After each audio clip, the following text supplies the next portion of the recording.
ክቡራን ተመልካቾቻችን እንደምንሰነበታችሁ ሳምንታዊው የወቅታዊ ጉዳይ መርሃ ግብራችን ነው እንደተለመደው በዚህ በወቅታዊ ጉዳይ መርሃ ግብራችን በቤተ ክርስቲያናችን ባሳለፍነው ሳምንት ውስጥ ከተከናወኑት አበይት ጉዳዮች መካከል መርጠን ቆይታ እናድርግ ነው የሚሆነው ቆይታውን እንግዲህ መርሃ ግብሩን ይዘን የቀረብነው መጋይ ሚስጥር ሳሉ አድማሱና እኔም ጌታቸው በቀለ ነን እንድትከታተሉ እንጋብዛለን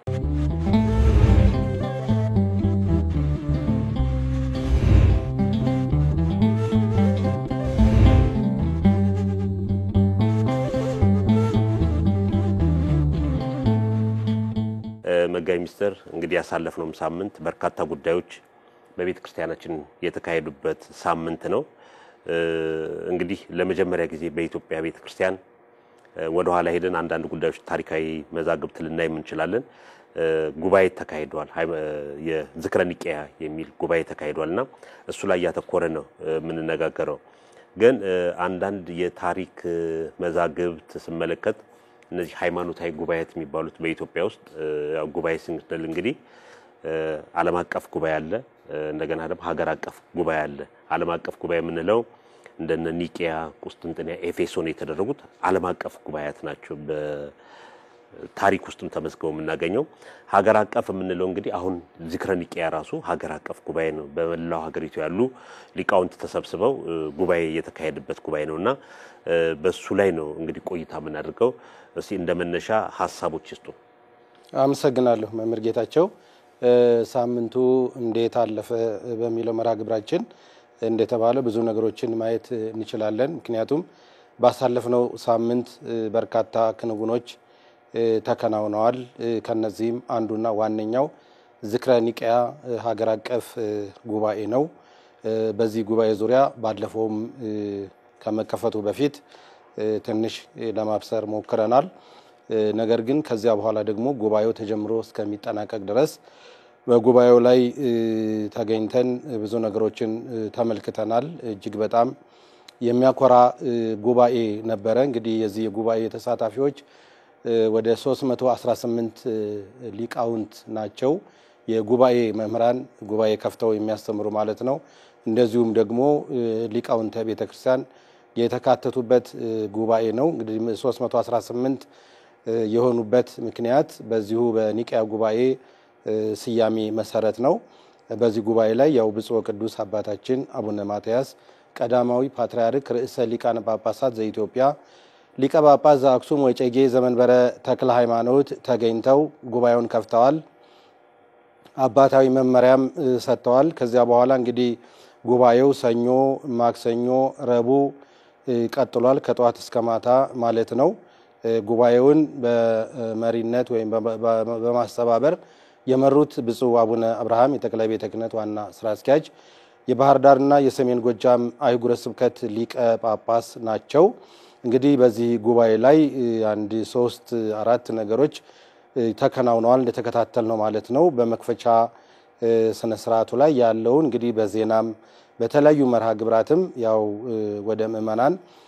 አድሰናል እንግዲህ በዚህ ጉባኤ ላይ ስልጣናዎችም ተካሂደዋል በተለያዩ የቤተ ክርስቲያን ምሁራን ከዚሁ ከጉባኤው ጋር የሚሄዱ ስልጣናዎች ውይይቶች ነበሩ ሌላው ደግሞ ጉባኤውን ልዩ የሚያደርገው ለምሳሌ ሐሳብ ሲሰጥ 3-4 ሰዎች ወይም ደግሞ በዛ ቢባል 10 ሰዎች ሳይናገሩ ሰዓት ያልፋል እንደገናም ደግሞ እነዛ ተናጋሪዎች የራሳቸውን ሐሳብ ሊሆን ይችላል አቅጣጫውም አንዳንድ ጊዜ ሊቀየር ይችላል ነገር ግን ሁሉንም ያማከለ 318ቱንም ሊቃውንት የሚወክል ውይይት የቡድን ውይይት እንዲደረግ ነው የተደረገው እንግዲህ በዚህ ውይይት ላይ 5 የቡድን ውይይቶች ነበሩ በዚህ በአምስቱ የቡድን ውይይቶች ያው የተለያዩ የቤተክርስቲያን ስያሜዎች ናቸው የተሰየሙት የቡድኖቹን ስም ለማስተዋወስ ያህል የመጀመሪያው ቡድን 1 እለእስክንድሮስ የሚባል ነው ቡድን 2 ደግሞ አትናቴዎስ የሚባል ነው ቡድን 3 ደግሞ ቄርሎስ ነው ቡድን 4 ኤፍሬም ነው ቡድን 5 አባ ጊዮርጊስ ዘጋስጫ እንግዲህ በእነዚህ በአምስቱ ቡድኖች የተከፈለ ውይይት ተደርጓል። በጣም አጥጋቢ ውይይት ነበረ። እንግዲህ ሁለተኛ ሐሳብ ደግሞ በውይይቱ ምን ተገኘ የሚለውን ድጋሚ መልሳለሁኝ። ነገር ግን የመጀመሪያው ይሄ ነገር ተከናውኗል።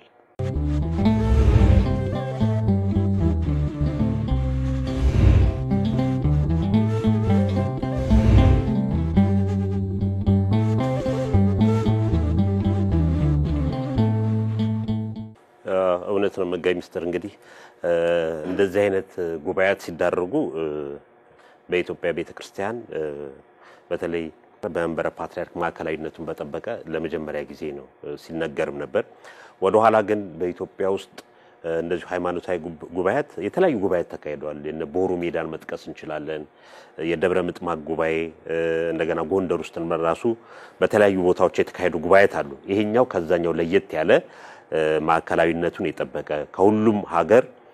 የተውጣጡ ሊቃውንት ተሰባስበው በቤተክርስቲያን ወቅታዊ ጉዳይ ላይ በቤተክርስቲያን ችግር ላይ የሚወያዩበት ጉዳይ ነውና ጉባኤውም በአይነቱ በጣም ለየት ያደርገዋል። የተለያዩ ሊቃውንቶች አይተናል። ከሰሜን ከደቡብ ከተለያዩ ከአራቱ ማዕዘን የመጡ ትልልቅ ሊቃውንት ሌላ ጊዜ ማናገኛቸው ሊቃውንት አባቶቻችን በስብሰባው ላይ ታድመው ተመልክተናልና ይሄኛው አንድ እንግዲህ ለየት የሚያደርገው ሊቃውንቱ እርስ በርስ እንዲተዋወቁም ያደረገበት ጉባኤ ስለነበረ በጣም ጥሩ ነው። ሌላው ከዚሁ ጋር በተጨማሪ እንግዲህ በአንድ መድረክ ላይ እነዚህ ሊቃውንት መገኘታቸው በአንድ በተወሰነ ጉዳይ ላይ ውይይት ተደርጎ ወደዛ ውይይት መጨረሻ ላይ የምናነሳው ነው ያቋም መግለጫ ወጥቷል። እንደነዚህ አይነት እንዲወያዩ እንዲተዋወቁ የቤተክርስቲያን ጉዳያቸውን ሊቃውንቱ ተዋይተው ሊቃውንቱ ውጤት ወደ ቅዱስ ሲኖዶስ ምክረ ሐሳቡ ሄዶ ለውሳኔ የሚያበቃ አይነት ውይይት ነው የተካሄደውና በተለይ ይነሱ የነበሩ ውይይቶች እኛ ራሱ ለአንዳንድ ሁኔታዎች እንኳን ሊቃውንቱን ቃለ መጠይቅ ልናደርግላችሁ ስንጋብዛቸው እንኳን ጉባኤውን መታደም አለብን ጉባኤው እንዳያመልጠን ብለው ለጉባኤው የነበራቸው ፍቅር የነበራቸው ጉጉት በጣም ለየት ያለ ወደፊትም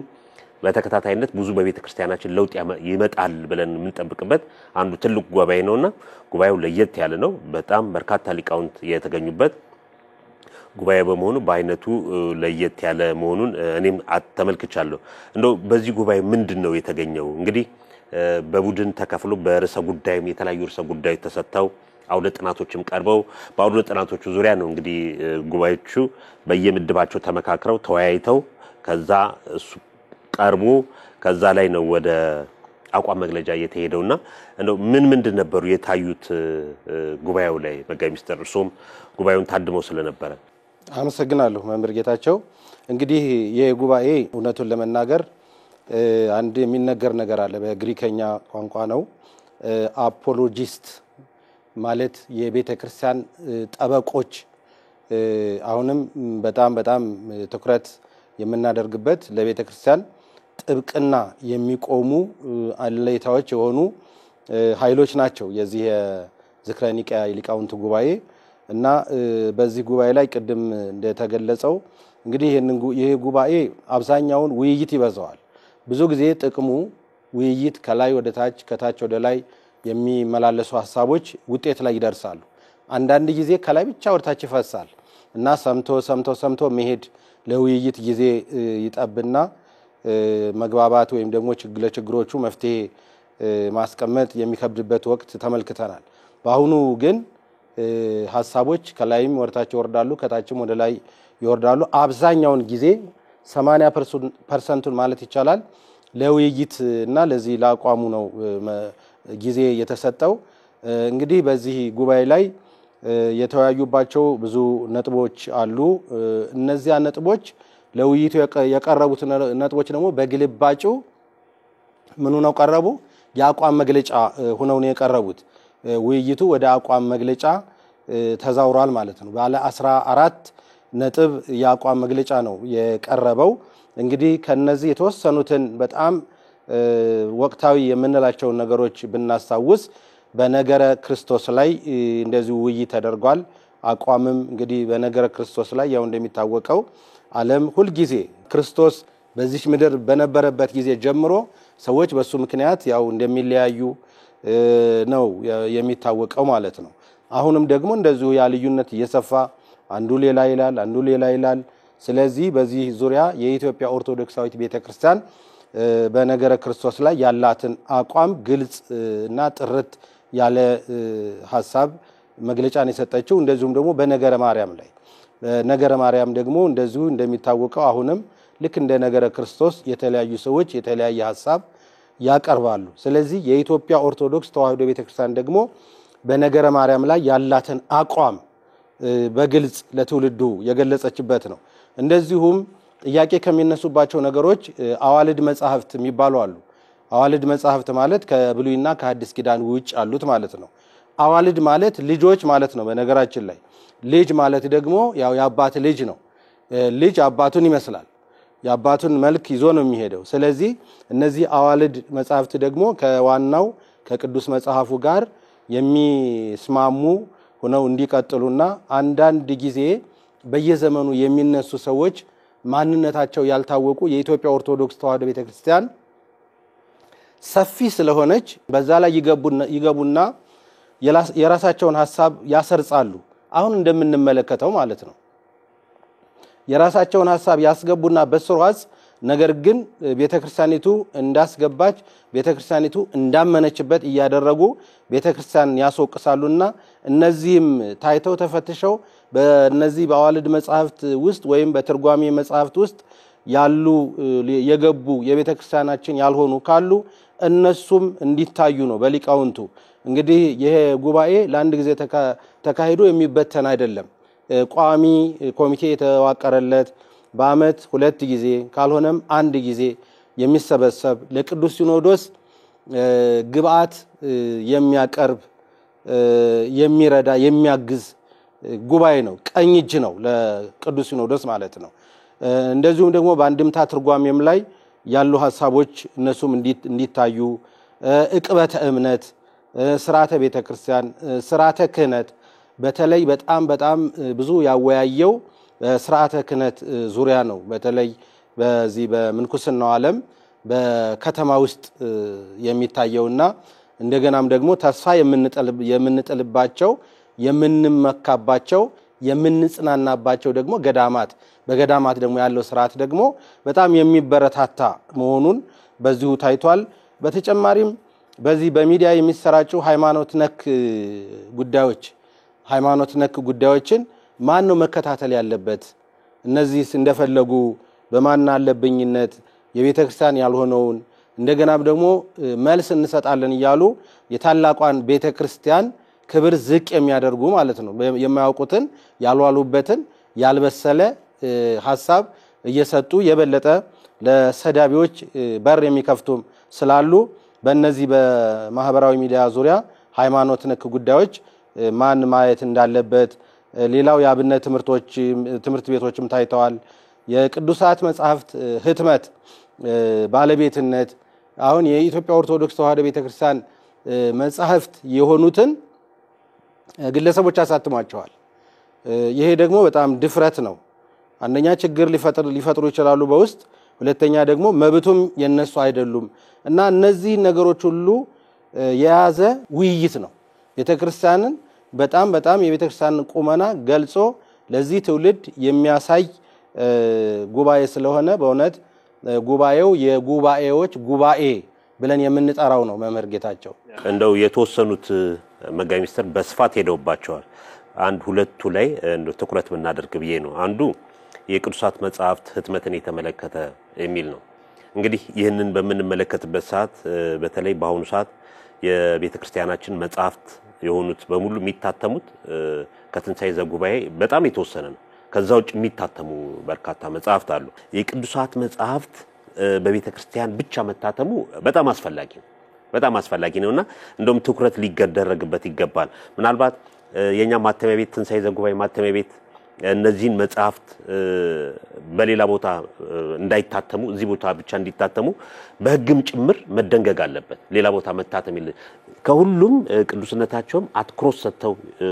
የተናገሩት ቅዱሳን መጻሕፍት ህትመት ላይ ሊቃውንቶች ያዩ ነው መታተም ያለበት የሚለው ትክክል ነው አንዳንድ ገዳማት አድባራት ላይ ገርላቱን ወደ ከግዕዝ ወደ አማርኛ ሲያስተረጉሙ አምተው ሊቃውንት ጉባኤ ያስገብተው በሊቃውንት ጉባኤ ተፈቅዶ የሚታተሙ ገርሎች አሉ የተመለከተናቸው አሉ ገበያ ላይ የሚያሉ ማለት ነው በሊቃውንት ጉባኤ ታርሞና ተስተካክሎ የታተመ ብሎ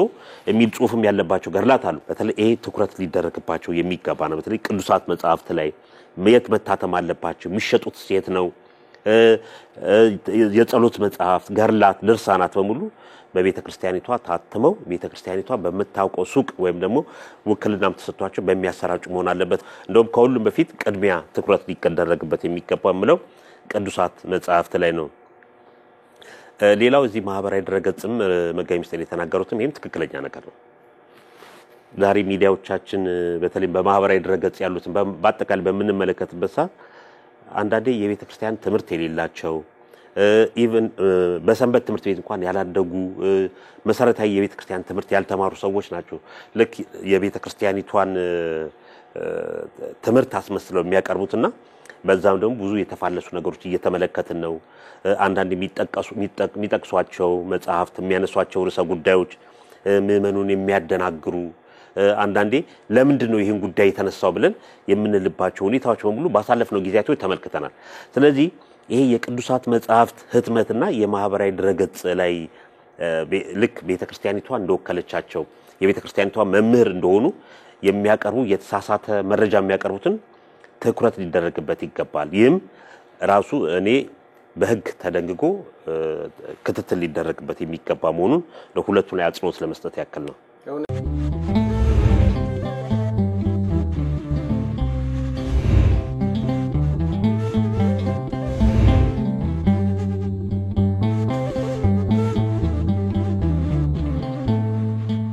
ለተማምር ጌታቸው እኔም ትንሽ ለመጨመር ያህል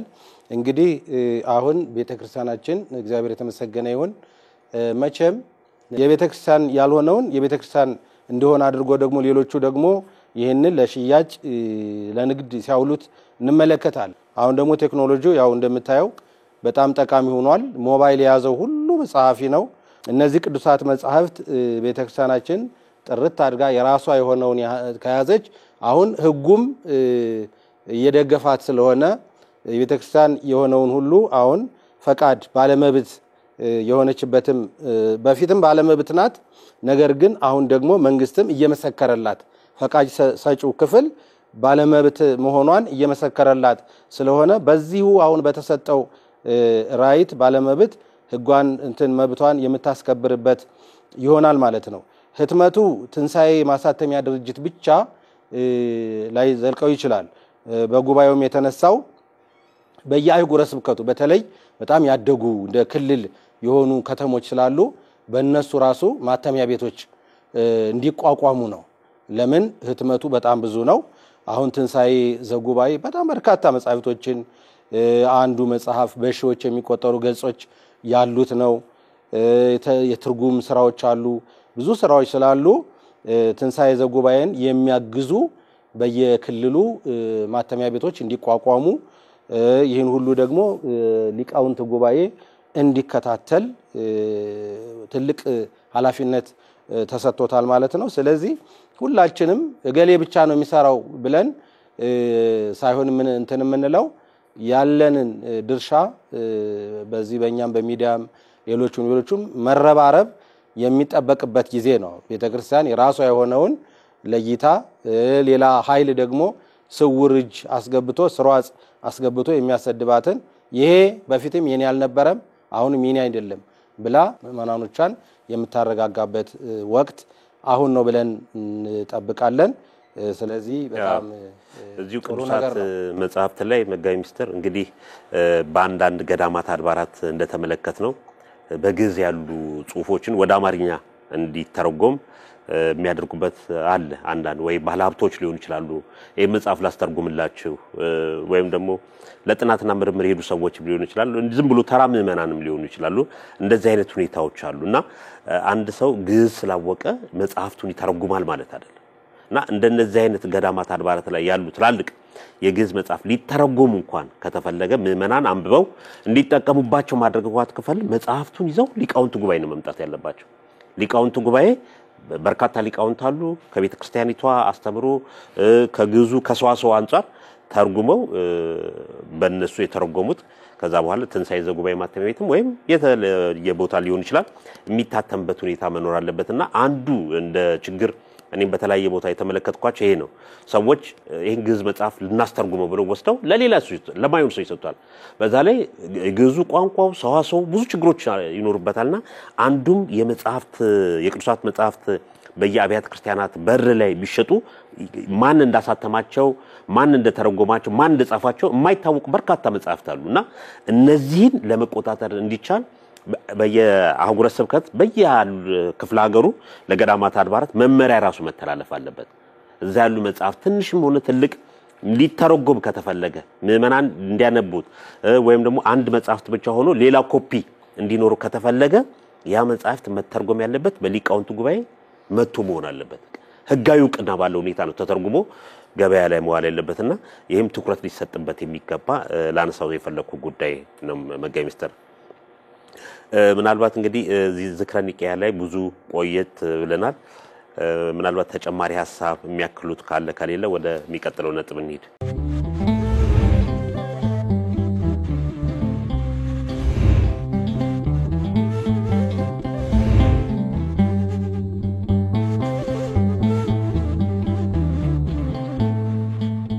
እሺ የሚቀጥለው ምናነሳው እንግዲህ እሱም በዚሁ ሳምንት ውስጥ የኢትዮጵያ አንድነት ገዳማት ስርዓተ መነኮሳት ለግብረ ትሩፋት የሚል በኢትዮጵያ ኦርቶዶክስ ተዋሕዶ ቤተክርስቲያን በመንበረ ፓትርያርክ የገዳማት መምሪያ በኩል የተዘጋጀ የምክክር መርሃ ግብር አለና እንግዲህ ባለፈው ሳምንት ሊቃውንቱ ናቸው የመጡት አሁን ደግሞ ከየገዳማቱ የተወከሉ አባቶች መጥተው የሚሳተፉበት ጉባኤ ነው ይህ ጉባኤም እንግዲህ ከዛሬ ጀምሮ ነው እንትን የሚለው በዚህ ላይ ጉባኤ ላይ ከገዳማት መምሪያ በደረሰን መረጃ መሰረት የሚሳተፉ ብዛታቸው ከአበምኔቶችና መምኔቶች 160 ነው ብዛታቸው አህጉረ ስብከት ገዳማት ክፍል ኃላፊዎች 36 የአንድነት ገዳማት ህብረት 46 ሌሎች በተለያየ ጉዳይ ላይ አሰልጣኝ ስልጣና የሚሰጡ ወደ 36 አስተባባሪ አስተናጋጅና አሰልጣኝ 36 ናቸው የመምሪያ ኃላፊዎች 30 አጠቃላይ 308 ታዳሚዎች በዚህ ስልጣና ላይ ይካፈላሉ ተብሏል እንግዲህ ከየገዳማቱ በተለይ አንድነት ከሆኑ ገዳማትም የተወሰኑ አባቶች እናቶች መጥተው የሚሳተፉበት ነው የገዳማት መምሪያ ያዘጋጀው የስልጣናና የምክክር መርሃ ግብር እሱ ላይም አንዳንድ ሐሳቦችን እንስጥ አመሰግናለሁ መምህር ጌታቸው ሐሳቡን ስትነግረኝ በጣም ብዙ ነገሮች ትዝ እያሉኝ ነው ምክንያቱም የኢትዮጵያ ኦርቶዶክስ ተዋሕዶ ቤተክርስቲያን በአሁኑ ሰዓት በለውጥ ላይ በግስጋሴ ላይ ያለች ቤተክርስቲያን ናት ይያል እየመሰከርን ነው የቆየ ነው አሁንም ይሄንኑ ለማጽናት ቀደም ሲል የነበሩን ራሱ መምሪያዎች ወደ 12 እንደዛ ነበሩ ከዛ ደግሞ ያሉ ወደ 18 እስከ ቅርብ ጊዜ ድረስ ወደ 18 አካባቢ ነበሩ በአሁኑ ሰዓት ግን አሁን እንደገለጽከው ወደ 30 ተጠግተዋል ልዩ ልዩ መምሪያዎች እየተቋቋሙ ማለት ነው አሁን ራሱ ወደፊት የጋብቻ መምሪያ የጋብቻን ጉዳይ የሚያይ በተለይ በዚህ በዘመኑ ትልቁ ችግር ይሄ ስለሆነ ይህንን ሁሉ ምእመናን በማህበራዊ ኑሯቸውም ተዳራቸውም እንዲጠነክር በዛ የሚፈጠሩ ችግሮችን የሚያይ መምሪያም ለማቋቋም እንደታሰበ ባለፈው ሰምተናል ስለዚህ በጣም ትልቅ ነገር ነው እንግዲህ ወደ ገዳማቱ ስንመለስ ገዳማቱ ይሄ ጉባኤ ለሁለተኛ ዙር ይመስለኛል ባለፈው አመትም እንደዚሁ በዚሁ ወር ተካሂዷል በጣም የሚያስደስት ነበር አባቶች ካለባበሳቸው ጀምሮ በእውነት ገዳማትን አሳይተውናል የገዳማት ገጽታ ድባብ ምን እንደሚመስል ያየንበት ወቅት ነበር አሁንም ደግሞ ያንን እናያለን ስለዚህ በዚህ በኒቂያ ጉባኤም የተወሰኑት ውሳኔዎች በነገራችን ላይ ተመጋጋቢ ናቸው የገዳማት ምክክር ሐሳብም የጉባኤውም የዚህ የሊቃውንቱም ሐሳብ ይመጋገባል ለምን አብዛኛው ከዚህ ከክህነት ጋር የተያያዙ ነገሮች ከቅርሶች ጋር የተያያዙ ነገሮች ከገዳማት ስላሉ እንዳውም ወደፊት አብዛኛውን በክህነት ዙሪያ በተለይም በምንኩስና ዙሪያ ይህንን ኃላፊነት የሚወስዱት የሚረከቡት ገዳማቱ እንዲሆኑ ነው። ለምን በዚህ የተፈጠረ ክፍተት የሚታይ ክፍተት ስላለ መነኮሳት ሳይሆኑ መነኮሳት ነን እያሉ የእውነተኞቹን መነኮሳት ገጽታ የሚያበላሹ የተፈጠሩ ስለሆነ ከመጻፈ መነኮሳት ውጭ የሄዱ ስለሆነ ያንንም የሚያስተካክል ስለሆነ በአጠቃላይ እንግዲህ ይሄም ጉባኤ ከሰኞ ሚያዝያ 27 ቀን 2017 ዓመተ ምህረት እስከ ረቡዕ ሚያዝያ 29 ቀን 2017 ዓመተ ምህረት ድረስ የሚቆይ ነው። እንግዲህ ጉባኤው በብፁዕ ወቅዱስ አባታችን አቡነ ማትያስ ቀዳማዊ ፓትርያርክ ርዕሰ ሊቃነ ጳጳሳት ዘኢትዮጵያ ሊቀ ጳጳስ ዘአክሱም ወዕጨጌ ዘመንበረ ተክለ ሃይማኖት ያው ተባርኮ ተከፍቷል። እንደዚሁም ብፁዕ አቡነ አብርሃም አሁንም ባለ መታከት እነዚህን ስራዎች እየመሩ ነው። ይህንንም የገዳማቱን ጉባኤ የሚያስተባብሩ በበላይነት ብፁዕነታቸው ናቸው። እንደተባለውም ደግሞ የራሱ መምሪያ የገዳማት መምሪያ ስላለው መምሪያውም ደግሞ ብዙ ነገሮችን እያስተካከለ ስለሆነ ልክ ስርዓቱ ወይም ደግሞ መዋቅሩ ይህንኑ የተከተለ ነው። እንግዲህ መክፈቻ አለው፣ ስልጣን አለ፣ ውይይት አለ፣ የአቋም መግለጫ አለ። በተለይም በዚህ በኒቂያ ዝክረ ኒቂያ አገር አቀፍ ጉባኤ ላይ የተወሰኑ ውሳኔዎች እንዳለ ደግሞ በዚሁ የሚደገሙ ነው የሚሆነው ማለት ነው። ስለዚህ ይህም ትልቅ ተስፋ የሚጣልበት የአብነት ትምህርት ቤቶችም እውነቱን ለመናገር አሁን በገዳማት ነው ያሉት። በገጠሪቱ ኢትዮጵያ ስንሄድ የአብነት ትምህርት ቤቶች ተዳክመዋል። ምክንያቱም ደቀ መዛሙርት ሰርከ ህብስት ስለማያገኙ እንደ ድሮ ከምእመናን የሚያገኙት ቁራሽም በአሁኑ ሰዓት እየቀረ ስለሆነ ስለዚህ ገዳማቱ ደግሞ ያችን የሚያገኙዋትን መቅኑን እየተካፈሉ ስለሆነ አሁን በአጠቃላይ ጉባኤያት ተጠናክረው የምናያቸው በየገዳማቱ ነው። መምህር ጌታቸው የተወሰኑ ገዳማት ተዘዋውረ ተመልክተሃልና ይሄን ሁሉ የሚያጠነክር ጉባኤ ነው ደግሞ የአባቶቻችን ጉባኤ ማለት ነው። ከሊቃውንቱ ማግስት መሆኑ ደግሞ ጥሩ ነው። ማሳረጊያው በአባቶች መሆኑም ደግሞ በጣም የሚያስደስት ነገር ነው። እንግዲህ መጋቢ ሚኒስትር እንደተናገሩት ነው ገዳማት ለኢትዮጵያ ቤተክርስቲያን መሰረት ናቸው። እንግዲህ ሁሉም ብፁዓን አበው ሊቃነ ጳጳሳት ቅዱሳን ፓትርያርኮች የገዳማት ውጤት ናቸው። ታላላቅ ሊቃውንትም ከገዳማት የተገኙ ናቸውና እንግዲህ እንደተናገሩት እነዚህ ጉባኤ ቤቶች ራሱ በአብዛኛው በገዳማት የሚገኙ ናቸው። ከገዳማት ውጭም የሚገኙ ጉባኤ ቤቶችም አሉና የገዳማት እንደዚህ አባቶች ተሰብስበው አባቶች እናቶች ተሰብስበው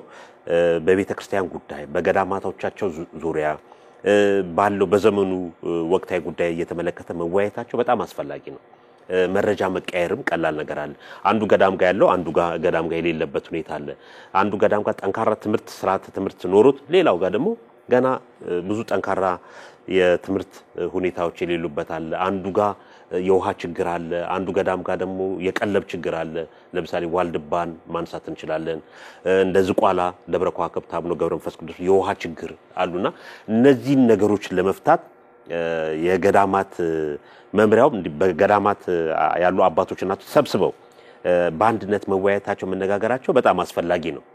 ነው። ቅድም መጋቢ ሚኒስትር የጠቀሱት በተለይ መነኮሳት ሳይሆኑ መነኮሳትን የሚሉ እነዚህ የሚያጭበረብሩ ቅድም አንስተዋቸዋል። በ1954 ዓመተ ምህረት የታተመ አንድ መልእክተ ሲኖዶስ የሚል መጽሐፍ ሳነብ ነበር ትላንትና። ምንድነው የሚለው? አንድ አባት ከደብረ ሊባኖስ ወደ አዲስ አበባ ሲመጣ የመጣበትን ደብዳቤ ይዘው ነው በእጃቸው የሚመጡ። 1954 የታተመ መጽሐፍ ነው። ደብዳቤ ይዘው ነው የሚመጡትና መንገድ ላይ ነጭ ለባሽ ይጠይቃቸዋል። ከየት ነው የመጡት? የት ነው የሚያርፉት? ምን ስራ ነው የሚሰሩት ብለው ይላል። ደብዳቤው ላይ ግን አባካሊ ከዚህ ቦታ የመጡት ለዚህ ጉዳይ ነው፣ የሚያርፉበት ቦታ ለዚህ ነው፣ ለስራ በአዲስ አበባ ከተማ ውስጥ ለእንደዚህ ያለ ቀናት ይቆያሉ የሚል ደብዳቤም ተይዞ ነው የሚመጣውና እዚህ መጽሐፍ ላይ የሚለው ምንድነው? ነጭ ለባሽ እንግዲህ ፖሊስ ለማለት ይመስለኛል እና መንገድ ላይ ሲሄዱ ራሱ ይጠይቃል ከየት ነው የመጡት እንግዲህ 1954 ማለት በጣም ቅርብ ጊዜያቶች ናቸው እንደዚህ አይነት ስርዓት የቀደሙ አባቶቻችን የገዳማዊ ህይወትን ለማጠናከር በመጽሐፍ ራሱ የተጻፉ ጽሁፎች አሉና አሁንም ቢሆን እንግዲህ ከተማ ውስጥ ብዙ ምን መለከታቸው ነገሮች አሉ ማለት የሚያስመስሉ የቤተ ክርስቲያኒቷን ትምህርት ሳይማሩ የተማሩ ክህነትን ሳይቀበሉ ክህነት ተቀበለናል የሚሉ ምናያቸው ነገሮች አሉ እነዚህ ነገሮች በሙሉ ችግሮች ለመፍታት የገዳማት አንድነት መሰባሰብ ወሳኝነት አስፈላጊነት አለው እንደውም በዚህ በዝክረ ኒቅያ ላይ አንዱ የተነሳውኮ አንዳንድ አባቶች የት እንደሞነኮሱ ራሱ የማይታወቅበት ሁኔታ አለ ግን እንዲህ ገዳማት አባቶች መተው በተሰባሰቡበት በተወያዩበት አንድነት ማዕከሉነትን በጠበቀ በሆነበት ሰዓት ማን የት ቦታ እንደመነኮሰ ሁለተኛ የሚሰጠው ሰርቲፊኬትም ማዕከላዊነቱን የጠበቀ ከዚህ ከመንበረ ፓትርያርክ ጠቅላይ ቤተ ክህነት ምናልባት ጎንደር ውስጥ ሊሆን ይችላል ጎጃም ውስጥ ሊሆን ይችላል የተለያዩ መምህራን የሚያስተምሩ ጋር እውቅና ያለው ቢኖር ወደፊት መኖር አይቀርም እንደነዚህ አይነት ሁኔታዎችን ክፍተቶችን ለመዝጋት ይቻላልና እንግዲህ እንደነዚህ አይነት ነገሮች ወደፊት የገዳማት መምሪያውም በሌሎችም ቦታ እነዚህ ዳታቤዝ የምንለው ለምሳሌ አንድ ሰው መጋቢ ሚኒስትር መምህር ሳሉ የኢትዮጵያ ኦርቶዶክስ ተዋሕዶ ቤተክርስቲያን መገናኛ ብዙሃን ጋዜጠኛ ናቸው የእሳቸው ፕሮፋይል በወረቀት ብቻ አይደለም ዳታ ሆኖ መቀመጥ አለበት እና ማንንም ሰው ከጠቅላይ ቤተ ክህነትም መምህር ሳሉን እንኳን ባያገኙአቸው የመምህር ሳሉን ዳታ ከዛው ከዳታቤዝ ላይ ማግኘት ይቻላልና እንደዚህ የገዳማት አባቶች የሊቃውንቶቻችን የአብነት ትምህርት ቤቶች ጉባኤ ቤቶች በእንደነዚህ አይነት ሲስተም ነው መሄድ ያለበት መዋቅሩ ሲስተሙ ተዘርግቶ በእንደዚህ አይነት ሁኔታ ቢሄድ ማን ከየት መጣ የተማረ በፊት ከነበረው ዕውቀት ላይ ምን ጨመረ ምን ሰራ የሚለው እዛው እንትኑ ሲስተሙ ላይ እየተመዘገበ ስለሚሄድ በተለይ በሐሰት የሚያጭበረብሩትም ሰዎች መከላከል ይቻላልና እንዲህ የገዳማት አባቶቻችን መተው ተሰብስበው መወያየታቸው መነጋገራቸው በርካታ ጠቀሜታዎች አሉ ገዳማቶቻችን እናቃቸዋለን አንዱ አባት ከአንዱ አባት ትውውቅ ይኖራል የሥራ ልምድም መቀየርም ይቻላልና በተለይ ከቅዱስ ሲኖዶስ ጉባኤ በፊት የሊቃውንት አባቶቻችን የገዳማውያን መናንያን አባቶችና እናቶችን ስብሰባ መደረጉ ሊጠናከር የሚገባው በጣም ለቤተ ክርስቲያን አስፈላጊ የሆኑ ጉዳዮች ናቸው ነው መጋቢ ሚኒስትር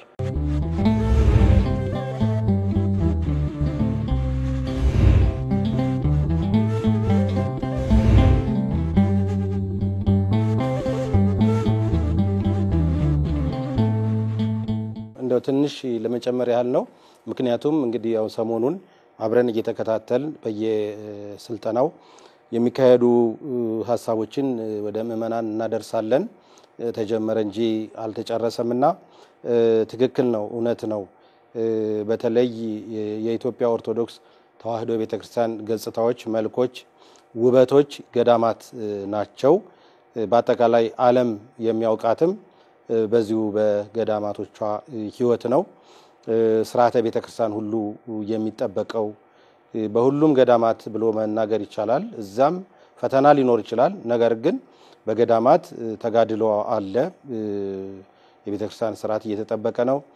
ቅበተ እምነቱም ሁሉም ነገር በዚያ ስለሆነ እንደገናም ደግሞ የኢትዮጵያ ኦርቶዶክስ ተዋሕዶ ቤተክርስቲያን ምእመናን አባቶችን የመስማት የማዳመጥ ትልቅ እድል አለው በጣም አባቶችን የሚያከብር ነው ስለዚህ ምእመናንም ወደ ገዳማት የሚያደርጓቸውን ከገዳማት ጋር የሚያደርጉትን ግንኙነት ራሱ ወደፊት በስርዓት እንዲሆን ከአንድ አባት ጋር አንድ ምድራዊ ሀብት የበዛለት ሰው ጸልዩልኝ ብሎ የሆነ የግል እንትን ገንዘብ መስጠት ይሄ ራሱ የቤተክርስቲያንን ወይም የገዳማቱ ስርዓት ሊነካ ይችላል ወይም ሊያናጋ ይችላል እና ምእመናን ራሱ መገናኘት ያለባቸው ከገዳሙ ጽህፈት ቤት ጋር ነው እንጂ በዛ ውስጥ ያሉትን መናኝ ፈልጎ ፈልፍሎ ያንን መናኝ መጠቀሚያ ለማድረግ መሞከር ይሄ ደግሞ ሲሞናዊ ህይወት ይባላል በገንዘብ በረከትን የመፈለግ ሁኔታ ስለሆነ የምእመናንና የገዳማትም ግንኙነት ምን መምሰል እንዳለበት ይሄ ጉባኤ ወይም ደግሞ ይሄ የተዘረጋው ስርዓት መፍትሄ ሊያመጣ ይችላል አሁን ቅድም እንደተናገርከው አሁን ቅድስት ቤተክርስቲያናችን ከዘመኑ ጋር ከዲጂታሉ ዓለም ጋር ያው መጓዝ ግዴታዋ ነው ይሄ ማለት ደግሞ ጥቅሙ ለራሷ ስለሆነ ማለት ነው ምክንያቱም እነዚህ ሁሉ መረጃዎች አንዳንድ ጊዜ የምስክር ወረቀት ወይም ደግሞ የክህነት ካርድ ፌክ ሊሰራ ይችላል ወይም ደግሞ ሐሰተኛ ሰነድ ሊዘጋጅ ስለሚችል አሁን የሰራች ያለችው እንደምንመለከተው አጠቃላይ ኔትወርክ እየተዘረጋ ነው በቤተ ክህነቱ በአጠቃላይ ያሉ መረጃዎች በሰበካ ጉባኤም በአብነት ትምህርት ቤትም በገዳማትም የምእመናንንም ቁጥር ትክክለኞቹ እኔ በጎችን አውቃቸዋለሁኝ በየስማቸው ጠራቸዋለሁ እንዳለው ቅዱሱ ቃል ቅድስት ቤተክርስቲያናችን ምእመናን ስንት እንደሆኑም በትክክል የማወቅም ሁኔታ እንደገናም ደግሞ ያ በሐሰተኛ ሰነድ የሚገለገል ኃይል ያንንም ለመዳኘት እንደው ስለ ክህነት ብቻ አይደለም ሐሰተኛ ሰነድ ሳይማሩ ብሉይ ኪዳን ሳይማሩ የብሉይ ኪዳን መረጃ ሐዲስ ኪዳን ሳይማሩ የሐዲስ ኪዳን መረጃ አንዳንዶቹ ደግሞ ሁሉንም አራቱንም ጉባኤ መረጃ ይዘው ነገር ግን መረጃውና እነሱ ሳይግባቡ የምናያቸው ብዙዎች አሉና እነዚህ ነገሮች ሁሉ ቅድስት ቤተክርስቲያናችን የምትለይበት አግባብ ስለሆነ መቼም እንግዲህ ቅዱስ ቃሉም እንደሚናገረው ማንንም እርፍ ይዞ ወደ ኋላ የሚያርስ የለም እና አሁን ቅድስት ቤተክርስቲያናችን ነገሮችን ሁሉ በተባበረ ኃይል በአንድነት እንዳንድ ልብ መካሪ እንዳንድ ቃል ተናጋሪ በመሆን እነዚህ ነገሮች ጫፍ የማድረስ ግዴታ እንግዲህ ይኖርባታል ማለት ነው ለዚህ ደግሞ የሁሉም ርብርብ ያስፈልጋል አንድ ጊዜ ተጀምሮ ከቀረ ያ ደግሞ የሚመጣው አደጋ የከፋ ይሆናል ተጀምሮ ሲቀር ማለት ነው ስለዚህ በዚህ ሁኔታ ቅድስት ቤተክርስቲያናችን ይሄን ነገር ያጠናከረች ለዚህ የሚወጣ በጀት ትልቅ ትርጉም ያለው ነው ያላግባብ በጀት ይወጣል እንኳን እነዚህ ለቤተክርስቲያንን በእግሮቿ የሚያቆም ቤተክርስቲያን ከጠላቶቿ ጋር እንድትቋቋም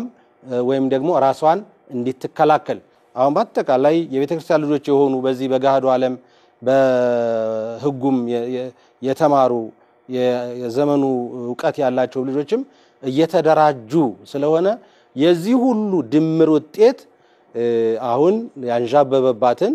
በተለየ መንገድ ቤተክርስቲያን ለማጥፋት ለመውረር ጊዜው አሁን ነው ብሎ የተነሳሱባት ሁሉ የሚታገሱት በእንደዚህ አይነት መደራጀት መከላከል መወያየት ስለሆነ በጣም ጠቃሚ ነው እግዚአብሔር የተመሰገነ ይሁን እንግዲህ የተወሰነ ገዳማት ላይ ነው አንዳንድ ነጥቦች ማከል እንፈልገው እንግዲህ መጋቢ ሚኒስትር እርሶ ምንም በተለያየ ምክንያት ለዘገባ በርካታ ገዳማት ሄደናል የተመለከትናቸውም ነገሮች አሉ እንግዲህ ከእንደነዚህ አይነት ስብሰባ የሚጠመው ገዳማትን ራሳቸው ማስቻል ይገባል ራሳቸው ማስቻል ሲባል ለምሳሌ አንዳንዱ ገዳማት ውሃ ነው የሌለው አንዳንድ ገዳማት እህል ቀለብ ራሱ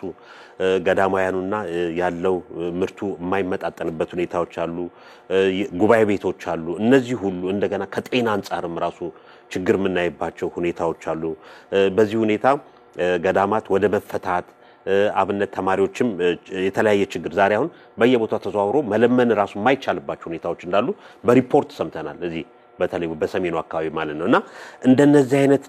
ችግሮችን ለማፍታት ገዳማቶቻችን ማጠናከር አለብን ገዳማቶች ራሳቸው እንዲችሉ ማድረግ ይገባልና የገዳማት መምሪያ ምናልባት ባለፈው አመት የገዳማት አባቶችና እናቶች መተው መሰባሰባቸው ጥሩ ነው ይሄ ሁለተኛው ጊዜ ነው አሁን ሪፖርቱ ሲቀርብ ባለፈው አመት ምን ተሰራ ምን ለውጥ መጥቷል የሚለው በሙሉ መታየት አለበት ዝም ብሎ ለሪፖርት ብቻ ወይም ደግሞ ተነጋግሮ ተወያይቶ ችግሮቻቸው ለቅዱስ ሲኖዶስ ማቅረብ ብቻ አይደለም ምናልባት የተወሰነ ለውጥ ያመጡትን ማበረታቻ በመካከል ላይ ያሉትን መደረግ የሚገባው ሌሎቹን ደግሞ ድጋፍ ቢፈልጉትን ድጋፍ እየተደረገላቸው መሄድ ይገባልና በተለይ ገዳማቶቻችን ላይ ትኩረት ማድረግ አለብን በተለይ እነዚህ ምዕራባውያን የውጭ ጠላቶች የምንላቸው ሙሉ ትኩረት ቢያደርጉ ገዳማለን የቅርስ ዘረፋ የሚካሄደው ገዳማት አድባራት ላይ ነው ያሉን ነገር የሚያደርጉት ገዳማት ላይ ነው እና ገዳማቶቻችን አንድነታቸውን በመጠበቅ በየቦታው ገዳማት መጠበቅ አለባቸው ቅርሶቻቸው መጠበቅ አለበት ገዳማት ደግሞ የቱሪስት መዳረሻዎች መሆን አለባቸው በተለይ አንዳንድ ቦታዎች ገዳማት ስንሄድ ገለጻ የሚሰጡት ስለዛ በቂ ዕውቀት ኖሯቸው በቱሪዝም ሰልጥነው ወይም ደግሞ ስለ ቅርስ ስለ ተለያየ ነገር ማብራሪያ ኖሯቸው ያሉ ሰዎች እንዳይደሉም የተመለከትንባቸው ቦታዎች አሉ ስለዚህ የገዳማት መብሪያው ምን ጊዜም በየአመቱ እንደዚህ አይነት ስብሰባዎች ሲደረግ ምን ለውጥ መጣ ባለፈው ምን ለውጥ መጣ የትኛው ገዳማት ላይ ምናልባት ደረጃ 1 ደረጃ 2 ደረጃ 3 ሊቀመጡ ይችላሉ በታሪክ ወይም በስራዎቻቸው ዘንድሮ ምን ለውጥ መጣ የትኛውን ገዳም ከችግር አላቀቅ ነው የትኛው ገዳም ላይ ጉባኤ ቤቶች እንደዚህ አይነት ውጤት አመጡ የሚለው መታየት አለበትና እነዚህ ገዳማት አባቶቻችን እዚህ መጥተው በሚሰባሰቡበት ሰዓት ችግሮቻቸውን ተነጋግረው የገዳማት አንድነታቸውን ተወያይተው ውጤት ይጠበቃል ምን ጊዜም አንድ ተማሪ ትምህርት ተምሮ ስልጣና ሰልጥኖ ውጤት አለውና እስከዛ ድረስ ነው መሄድ ያለበት በዚህ ላይ በጓድራጊዎች ምሁራን ገዳማት አድባሮቻቸውን እንዴት መርዳት እንዳለባቸው ዕውቀት ያለው በዕውቀቱ ከፍተኛ ትምህርት ተቋማት ደግሞ የተለያዩ ጥናቶች በማቅረብ ገዳማውያኑና ከገዳማን አካባቢ ማህበረሰቡ እጅና ጓንት ሆነው ያን ገዳም ሊያሳድጉ የሚችሉበት ሁኔታ በሙሉ እስከዛ ድረስ ነው መሄድ የሚከፋውና እንግዲህ እነዚህ 2 ሳምንታት ዝክረ ኒቅያ ላይ ሊቃውንት አባቶቻችን አሁን ደግሞ የገዳማት አባቶቻችን ላይ እንደነዚህ አይነት ስራዎች ናቸው መሰራት ያለባቸው በቃ እንዴ ተሻጋሪ ስራ ለውጥ የሚያመጡ ስራዎች መሰራት አለበትና እንደዛ ሲሆን ገዳማቶቻችን ራሳቸውን ከቻሉ እንደነ ኮፕቲክ መጋቢ ሚስጥር እንግዲህ በተለይ ከኢትዮጵያ ውጭ የተለያየ ቦታ ሄደው ገዳማቶቹ የሚሰሩትን ስራዎች ምን አይነት ሁኔታ ደረጃ ላይ እንዳሉ በሀብት ራሱ በኢኮኖሚ ሀገራትን ራሱ እየደገፉ ያሉ ገዳማት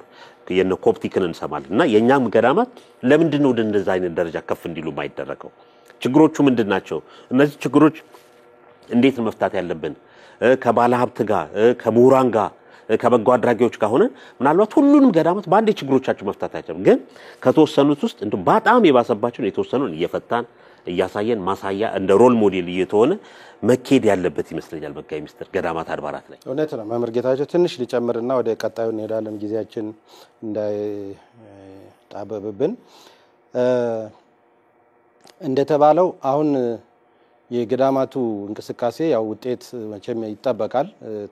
አንድ ዘር ከተዘራ በኋላ ያው እንዲበቅል እንዳፈራ ገበሬው ይጠብቃል ቤተክርስቲያንም ይሄንን ተጠብቃለች ይሄ አንዱ ነው በነገራችን ላይ ይሄ አሁን የሚካሄደው አገር አቀፍ ጉባኤ ያንድ የ3 ቀን የምናምን እሱ ብቻውን በቂ አይደለም አሁን የሱ ዋና ዓላማ የመገናኘት ይሄ ንቅናቄን የመፍጠር አንድነትን የመፍጠር ዓላማ ነው እንጂ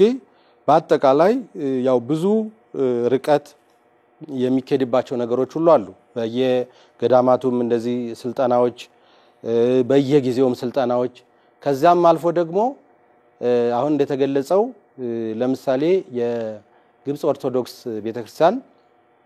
ገዳማት በጣም ነው የመጠቁት ፋብሪካ ያላቸው ተላልቅ ካምፓኒ ያላቸው ገዳማት ናቸው የግብጽ ገዳማት ይለመናሉ እንጂ አይለምኑም ለሌላው ተስፋ ነው የሚሆኑት ለምን በጣም ስላደጉ ሆስፒታል ሁሉ ያላቸው መነኮሳቱ ሐኪሞች ዶክተሮች ስፔሻሊስቶች የሆኑበት ነው ሁኔታ ነው ስለዚህ እነዚያን ሁሉ የማየት እድል ምክንያቱም ይተባበራሉ ዋናው ነገር የግንኙነቱ መስመር ከተነከረ እንደ ራሻ እንደ ግሪክ እንደ አርመን እንደ ህንድ እንደዚህ ያደጉት በተለይ ደግሞ አሃት የሚባሉት በዚህ ባንቀጽ ሃይማኖት የምንገናኝባቸው እነሱ ብዙ ጊዜ ፈቃደኞች ናቸው አቅም ቢያንሰንም ስፖንሰር ስለሚሆኑ ቤተክርስቲያናችን እዚህ ያለው ዋናው ጽፈት ቤት ይሄንን ያመቻቸ የልምድ ልውውጥ ቢደረግ ለሚሰራቸው ስራዎች ጥሩ ይሆናል እንደገናም ደግሞ በጣም ስሜትን ለመቀስቀስም ደግሞ ቁጭት ውስጥ ለመግባት የሚጠቅም ስለሆነ እነዚህ ግንኙነቶች ደግሞ በጣም ቢከፈቱ የበለጠ አንዳንድ ጊዜ ፍላጎት ይያለ ነገር ግን ነገሩን እንዴት አድርጎ መስራት እንደሚቻል ሊከብድ ይችላል ግራ ሊያጋባ ስለሚችል ይሄ በር ሁሉ መከፈት አለበት ዕውቀቱ ግንዛቤው በጣም በስፋት ነው መያዝ ያለበት ብዬ አምናለሁ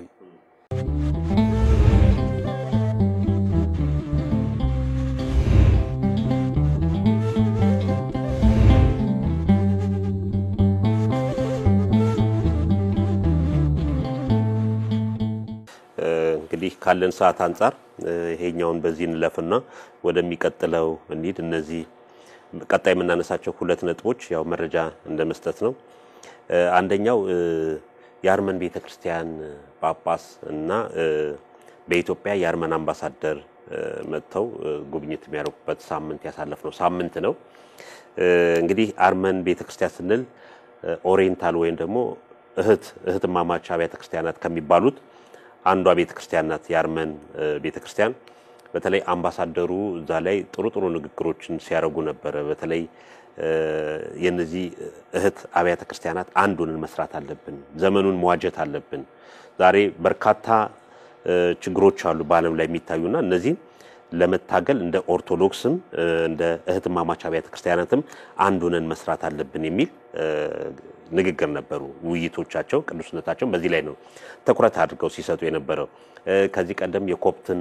የአርመን ቤተክርስቲያንም የማላንካራ የህንድ ማላንካራ ቤተክርስቲያንም ስናይ እነዚህ ጉዳዮች ናቸው የሚነሱት እንግዲህ ይህ ምንድነው የሚያሳየን ወደፊት የቤተክርስቲያንን አገልግሎት ተደራሽ ለማድረግ ስብከተ ወንጌል ለማስፋፋት ገዳማት አድባሮቻችንን ለማጠናከር አንድነት ወሳኝ ነው አንድነት በሀገር ውስጥ ብቻ አይደለም ከሀገር ውጪም ያለው አገልግሎታችን አንድ ሆነን መስራት እንዳለብን የሚጠቁሙ ናቸው እንግዲህ ሰሞኑን የምንመለከታቸው እነዚህ ጉባኤያትም በሀገር ቤቱ ያሉ አገልግሎቶች አንድ እንዲሆን ነው እየተሰሩ ያለው ከኢትዮጵያ ውጭም ደግሞ እነዚህ የሚመጡት ቅዱስነታቸው ጋር የሚመጡት የውጭ የኮፕቲክም የማላንካራም እንደዚህም ነው የአርመን የምናያቸው ቤተክርስቲያን አንድ ሆና ካልሰራች ወደፊት አደጋለው ምክንያቱም እነዚህ የምዕራባውያን ፍልስፍና ሌሎች ግሎባላይዜሽን ሴኩላሪዝም እንለው በሙሉ ቤተክርስቲያን ላይ ነው ትኩረት አድርገው የሚሰሩት ቤተክርስቲያንን መጉዳት ክርስቲያኖችን ማሰቃየት በቤተክርስቲያን ላይ ፈተና የሚያመጡትና አንድ ሆነን እንስራ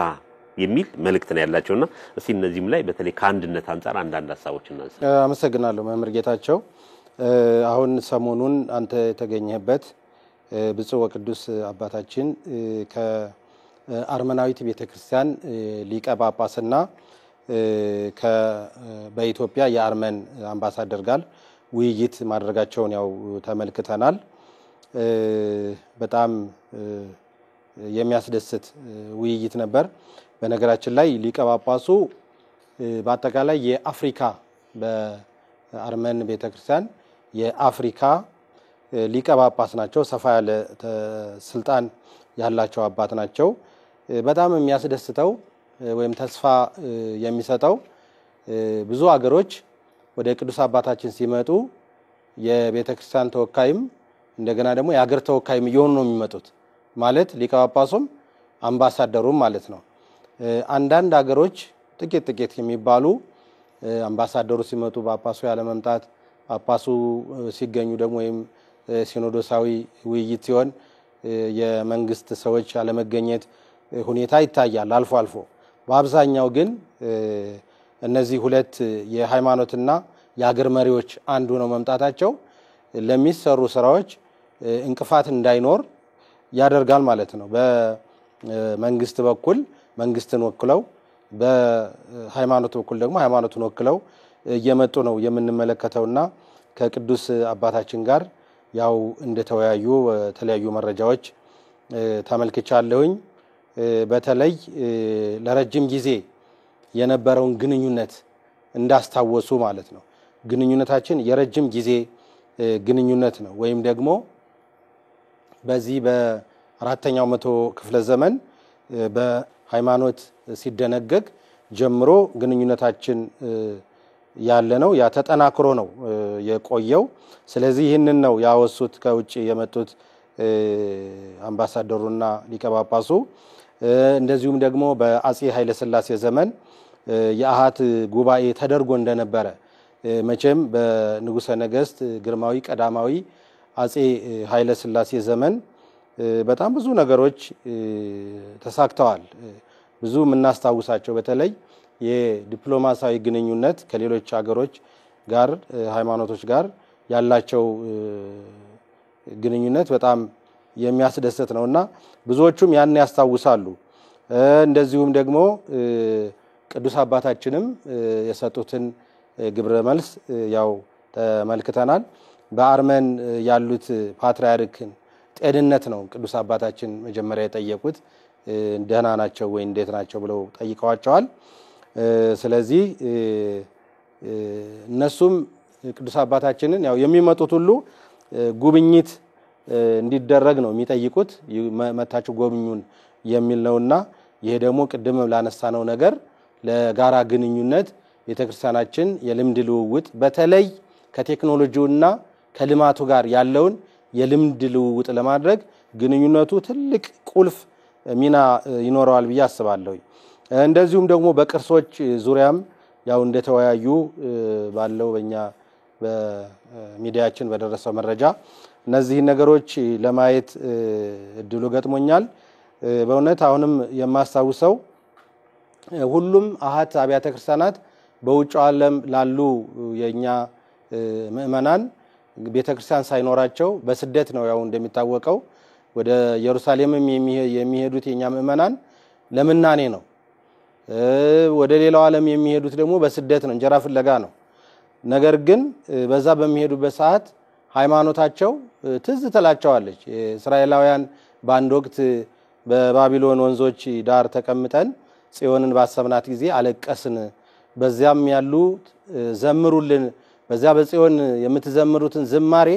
ያን የሚመስጠውን ዝማሬ ዘምሩልን አሉን። እኛ ደግሞ እንዴት በዚህ በረከሰ ምድር ፎናሃሊ ማህሌት እግዚአብሔር በምድር ነኪር በዚህ በረከሰ ቦታ የእግዚአብሔርን ቃል የእግዚአብሔርን ዝማሬ እንዴት እናቀርባለን ብለን ውስጣፈላ ገባቢሎን እየነበርን ወበካይነ አለቀስን። እና አንዳንድ ጊዜ ሰው ልጅ ሆዱ ቢሞላ ጭንቅላቱ ካልሞላ የሃይማኖቱ ጉዳይ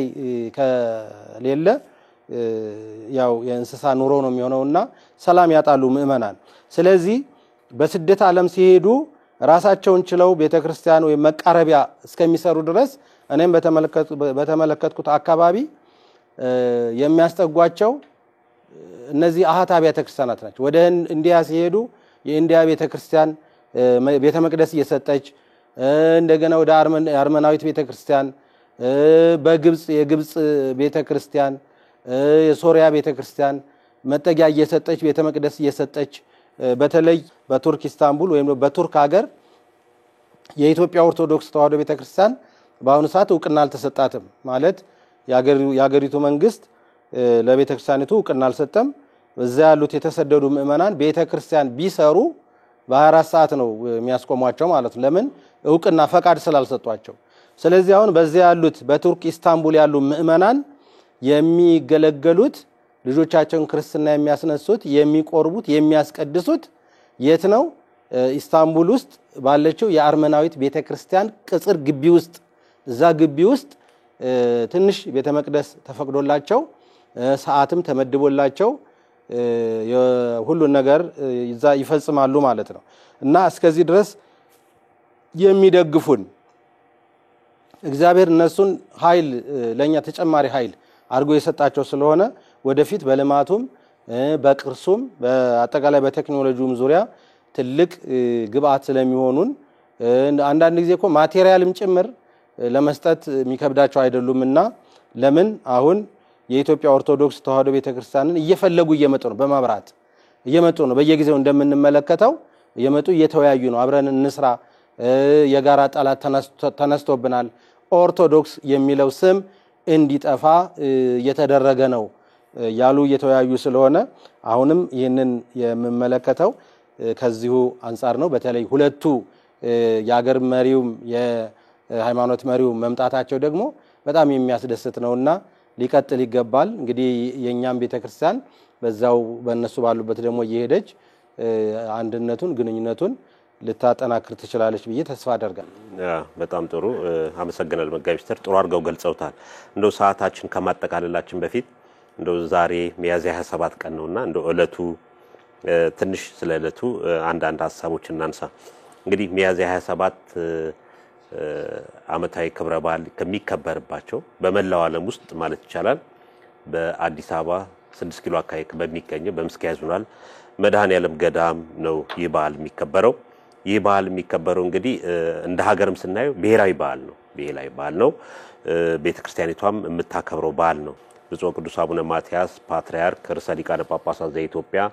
ሊቀ ጳጳስ ዘአክሱም ወዕጨጌ ዘመንበረ ተክለ ሃይማኖት ብፁዓን አበው ሊቃነ ጳጳሳት የተገኙበት በዓል ነውና ይህም በዓል መቼም በዛሬ ዕለት በወቅታዊ ጉዳያችን ሳናነሳው ብናልፍ ትንሽ ፕሮግራማችንም ጎዶሎ ያርግብናልና ትንሽ እንደው ሚያዝያ 27 ሲዘከር ምን ይመስላል የሚለው አንድ ሐሳቦች ሰተን መርሃ ግብራችንን እናጠቃለን እሺ እኔ ጀመር ላርገውና በዚህ ላይ የበለጠ መረጃ ያለህ በተለይ በታላቁ ገዳም በምስካየ ኅዙናን መድኃኔዓለም ያደክበት ስለሆነ ይህን ታሪክ በደንብ ታውቀዋለህ እንግዲህ በዚህ በያዝነው ወር ወይም ደግሞ በሚያዝያ ወር ከብሔራዊ በዓላት ላይ የሚከበሩ የቅዱስ ጊዮርጊስና አሁን ደግሞ የተከበረው የመድኃኔዓለም በዓል ነው ስለዚህ ይሄ ደግሞ ለዚህ ለፕሮግራማችንም መዝጊያ ማሳረጊያ የሚሆነን ስለሆነ እንደው በመላው ዓለም የሚገኙ ምእመናን እንኳን ለዚህ ታላቅ በዓል አደረሳችሁ ነው ማለት እንግዲህ የኢትዮጵያን ታሪክ ስንማል 1896 ነው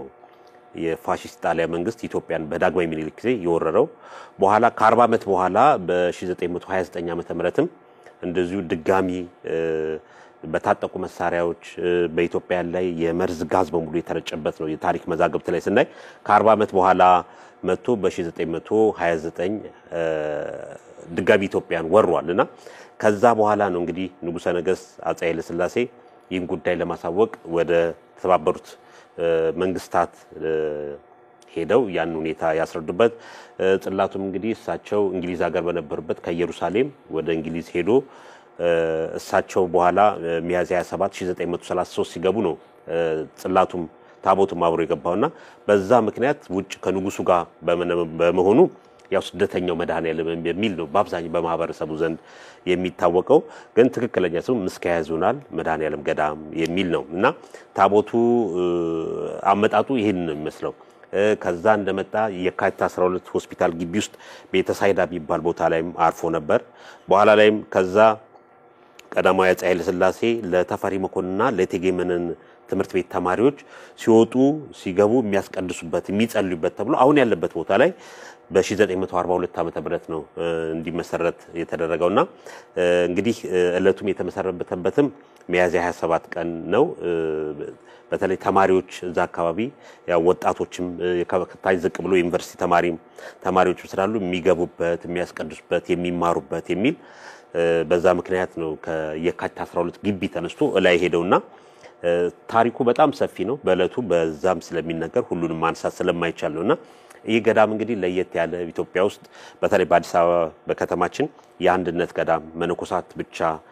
የሚኖሩበት የሚያገለግሉበት ገዳም ነው ገዳሙ እንግዲህ ለየት ያሉ ብዙ ስራዎች የሰራቸው ስራዎች አሉ ለመጀመሪያ ጊዜ በዘመናዊ ትምህርትም ተማሪዎችን ትምህርት ቤት የተከፈተበት የምስካየ ኅዙናን መድኃኔዓለም ገዳም ነው ሌሎችም በርካታ አገልግሎቶች አሉ ስብከተ ወንጌል ላይ የተለያዩ የዕደ ጥበብ ስራዎች ላይ ብዙ ስራዎች ተሰርተዋል ከዛ በተጨማሪ የአብነት ትምህርትም ጉባኤ ቤትም አሉት ውስጡና ገዳሙ ከተማ ላይ ሆኖ ግን ብዙ አገልግሎቶችን ይዞ የሚያገለግል ነው እንግዲህ በዚህ ገዳም ነው ሚያዝያ 27 2017 ዓመተ ምህረት እንግዲህ ቅዱስነታቸው በተገኙበት በዓሉ እየተከበረ የሚገብ ነው ታቦቱ ከዚህ በፊት ወጥቶ መከበር የጀመረው በ1982 ዓመተ ምህረት ነው